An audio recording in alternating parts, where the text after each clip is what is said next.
See if you can see this. Yeah, so this is how it looks banana, like the other variety of banana, which is what we call carnaba.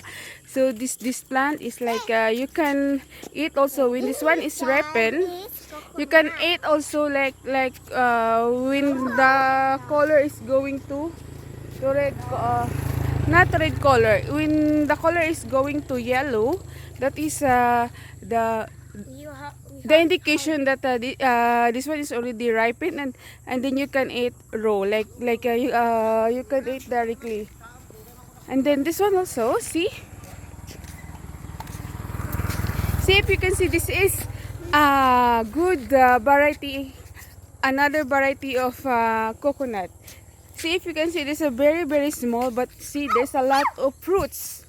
It's like you can have this young coconut, which is you can drink the water, which is very fresh and good for the kidney and good for the cure of UTI. Okay, so that's yeah, there's a lot of banana out there. Yeah, so this is, And we have see, look, that is another variety of cocoa tree. So there are some tree which is very like huge, and then some also are very small trees. We have it's even they're like smaller, but they can produce what you call this, fruits already. So I don't know what is the life span of this cocoa tree, but I believe it's gonna be like 10 to 15 to 20 years. And this is like the okra.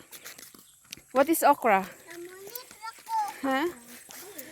Okra is like very good for the, if you have diabetes, yeah, it can also like curable. And also bitter gourd. The English of ampalaya is bitter gourd. So if you can see, there is like a ripened one, which you see, like maybe you wanted to don't touch, leave it. That is a young fruits. See, this is the bitter gourd. very young. Yeah, this is a very young. And see, as you can see, there's a lot of flowers. So there's a lot of flowers, which is maybe in a couple of weeks, it's gonna be like a little fruits, and it's grew, and then now it's ready to pick it up. See, as you can see, there is an okra, like spring onions, and then there is a pichay. What else? We're doing a vlog.